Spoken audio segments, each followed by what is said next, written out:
Did you know that you can stream the best of HBO shows and more with the new Astro? Better than before, no rain interruptions, no repeats, just stream anytime and on demand via the Astro Ultrabox. It starts from only RM59.90 a month, and you can find out more information at astro.com.my. You're listening to the Goggler Podcast. Bahir and Uma with you. We're going to be talking about Aquaman and the Lost Kingdom, the final last ever movie, so it seems, from the DCEU, which is, of course, the version of cinematic DC as envisioned by Zack Snyder all of those years ago. As you know, James Gunn and Peter Safran will be taking over, and they're rebranding it the DCU. And the first movie comes out in 2025, which will be Superman Legacy. So Aquaman and the Lost Kingdom is essentially the final outing of these characters. At least that's what we are led to believe. Who knows? If this movie goes on to make $1 billion at the box office, everything might suddenly change. I don't know. I think that won't look good for James Gunn and Peter Safran, I think. I just don't trust Zaslav enough to not make that call. Like, the both of us are reading this book at the moment, which is about the history of streaming television by Peter Biskin, called Pandora's Box. They talk about Zaslav, they talk about HBO, they talk about Warner Brothers, and their track record is mixed when it comes to things like this. Whenever something makes money, they just kind of lose their mind and go, oh my God, let's do the same thing over and over again. Holy shit, this might work now. Yeah. I will say this, though, about Aquaman and the Lost Kingdom. I think, along with Blue Beetle, this is the best DC movie that we've seen in 2023. Sure, there haven't been great DC movies for a long time. I was going to say, I think that's a pretty low bar because how many DC movies have come out this year, though? Shazam, Flash, Black Adam. Was Black Adam this year or last year? I can't remember. I think Black Adam was last year. It might have been last year. But anyway, of the recent spate of DC films, this one feels fun. This one feels like the kind of movies we used to enjoy growing up.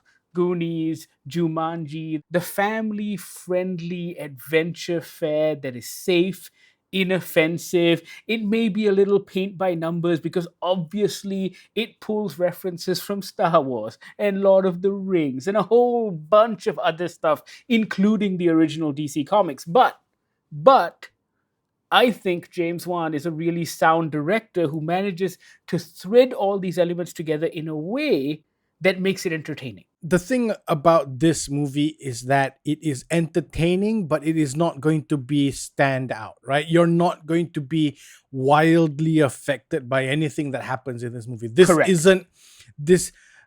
This is probably the laziest comparison I can make, but this isn't Avengers Endgame. There's nothing massive here. It's not even Civil War. It's not even Winter Soldier. It's not even the second Iron Man, right? You're citing some of the best movies in the Marvel Cinematic Universe. You can't even compare it to those. I know, but my point is that this is Iron Man 3. This is the movie that you're going to watch. You're going to sit there for just under 2 hours.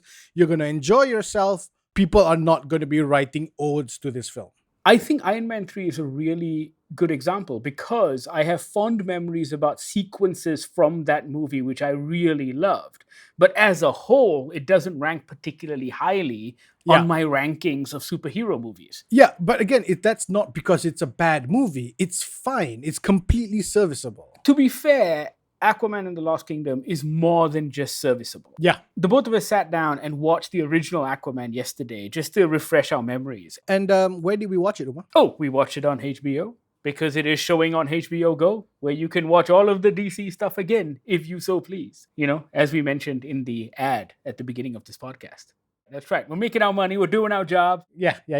But we watched the original Aquaman again, and I had forgotten, because I've only seen it once. I saw it once when it came out, and I had forgotten how much of a good movie that was, in that it was a standalone film, like a really standalone film set within the DC universe. There wasn't any cameo porn. It wasn't tied into anything else. James Wan made a point to set it within its own worlds, being the underwater worlds of Aquaman. And I think where this sequel stands out is that it follows along the same path. And so you actually have this duology, which is very much in a capsule that works really well. Like the Yeah. story in this movie picks up where the last one ends. It builds these characters, like all of the characters, the villain, the brother, the father, the mother, everyone gets growth and development. Mm. And then it kind of wraps itself up in a really satisfying way. And along the way, as you're watching it, you get like cool horror elements, you get giant bug fights, you get laser gun fights, underwater sequences. Sure, the CGI is still a little muddy because no one's kind of figured out how to do underwater properly yet, but it's very entertaining. Like you said, Bahir, you can't compare it to the best of superhero cinema, but at the same time, I think this is what a lot of people go to the cinema for. You pay your 20 ringgit, you sit down, you get 2 hours worth of entertainment, you have fun, you enjoy yourself, and then you get on with your lives. I think that's something that a lot of sort of fanboys forget. Look, when we get something like Endgame, when we get something like Civil War. Winter Soldier, Civil War, it is and it should be the outlier. If we were to get just Endgame every year, I think people will get desensitized to it. And I think that's what a lot of people forget. The reason Endgame was so spectacular in its reception and in the audience's reaction to it is because it's been built across over 20 films or whatever. But half the time, more than half the time, you just want to go in and watch a movie for 2 hours and just forget about the homework, forget about that assignment that's due, forget about the laundry at home. And I think this movie does that very well.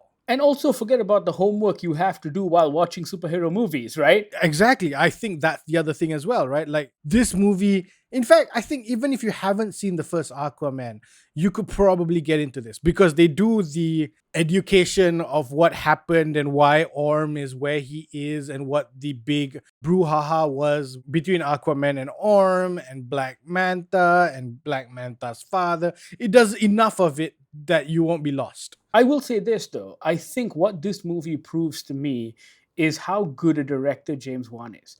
And I say that because if you look at the spate of Marvel movies that have come out and the young directors they've given them to everything from Shang-Chi to Eternals, there are very few of them who know how to tap into pop culture sensibilities. And so what you have is, sure, an entertaining movie, say, like with Shang-Chi, but I think there are layers that are missed.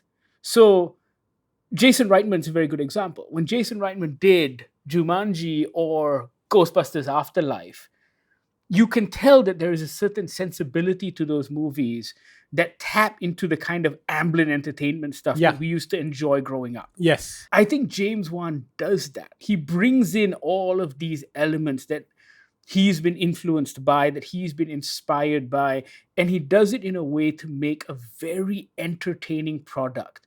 Yes, it may feel derivative at times, but I think for me, that blend of character work and action is what allows it to rise beyond just being paint by numbers. I mean, paint by numbers is very derogatory, but you're right in that Aquaman and the Lost Kingdom, it wears its influences on the sleeve, right? There are shots of that I go, hey, that's Lord of the Rings. The bad guy is fucking Sauron lah. The bad guy is fucking Sauron lah, right? You leaned over during a particular Mos Eisley and or Cantina and or Max Rebo's band sequence. Those are cute. Yeah, you can get really hung up on it, I think. But I don't think you should, because I think James Wan does it as a joke and Yes. does it as an homage. I mean, don't forget, this is the same guy who played Toto's Africa in the first movie when they went to the Sahara Desert. Like, that is a knowing wink at how ridiculous it is Yes. to play that song at that point.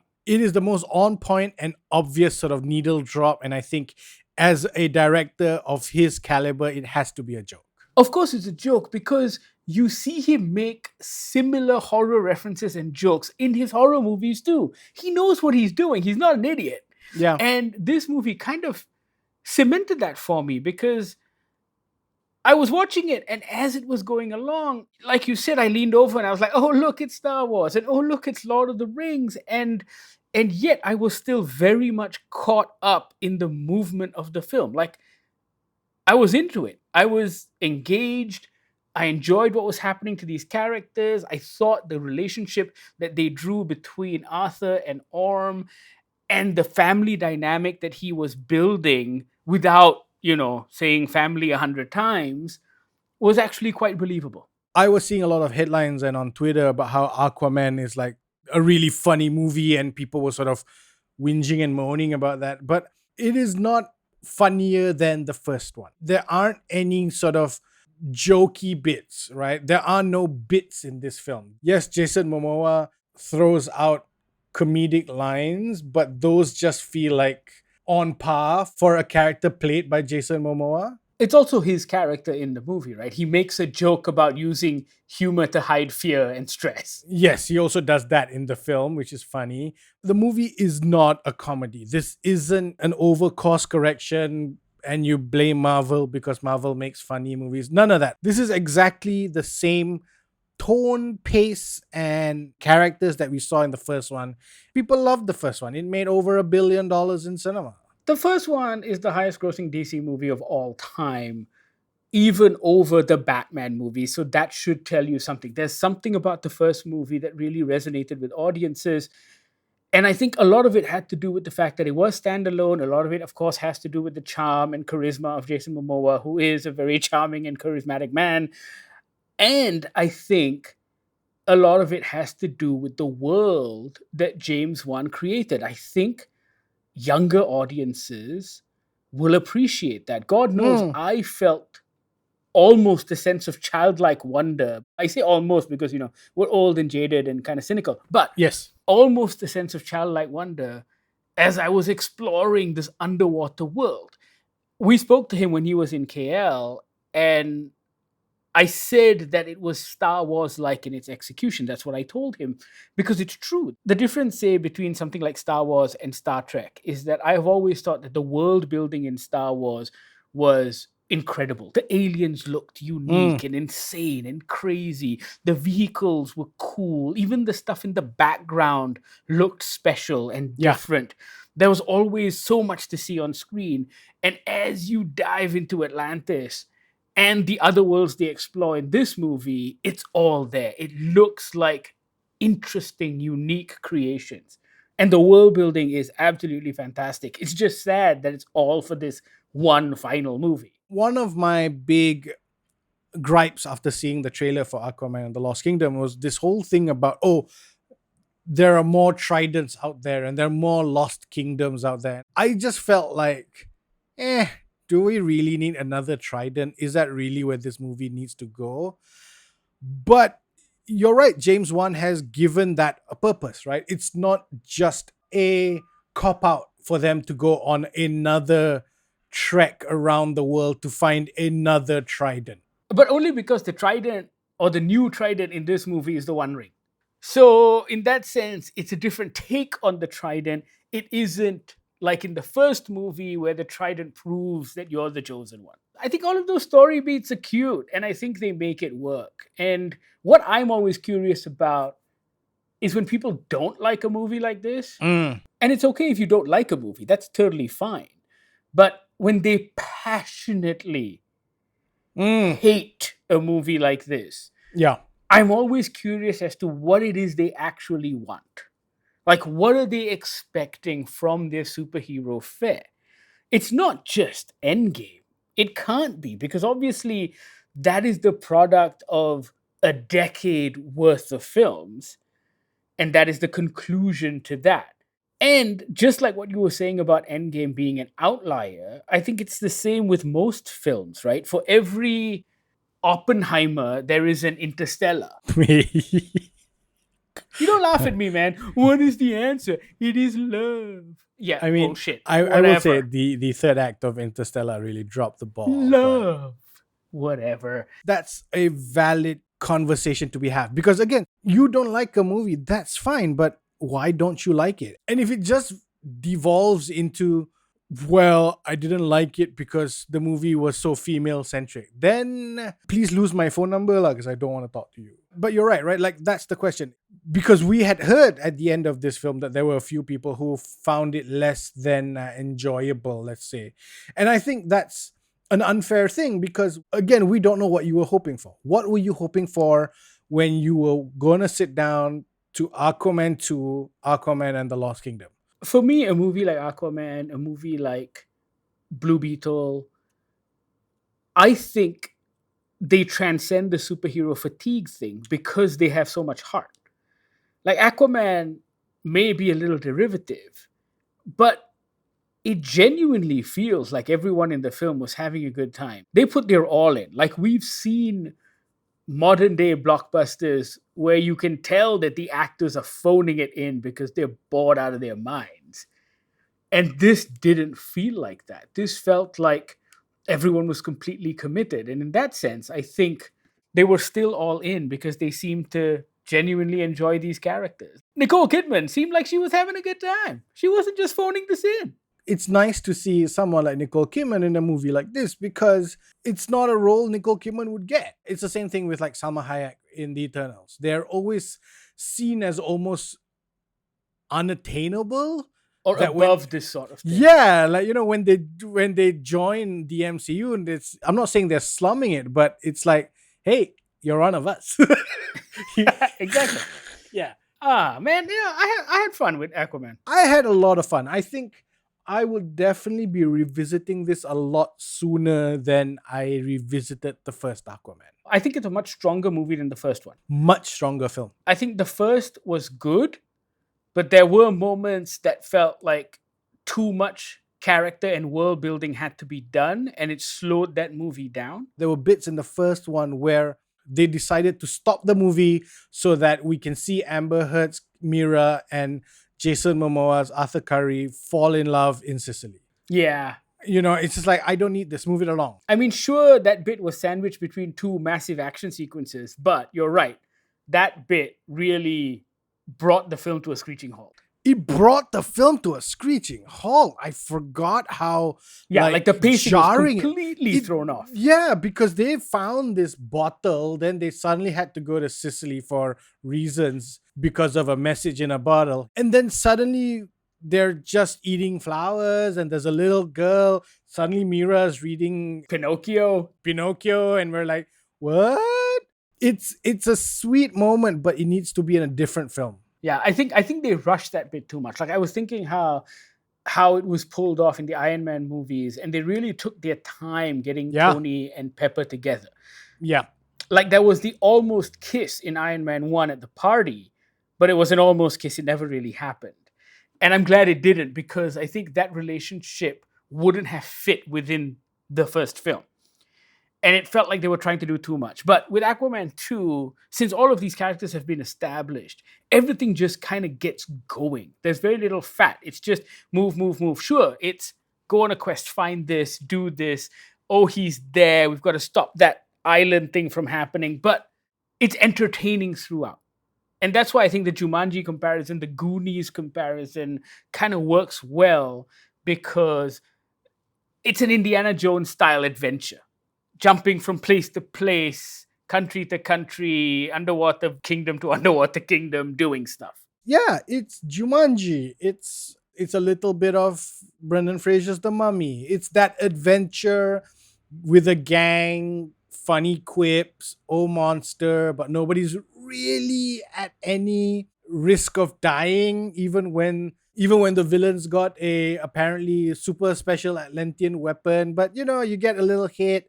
You go into a special Atlantean medical facility and you come out brand spanking fine. It's okay, right? You're not expecting the world's best action movie here, and that's okay too.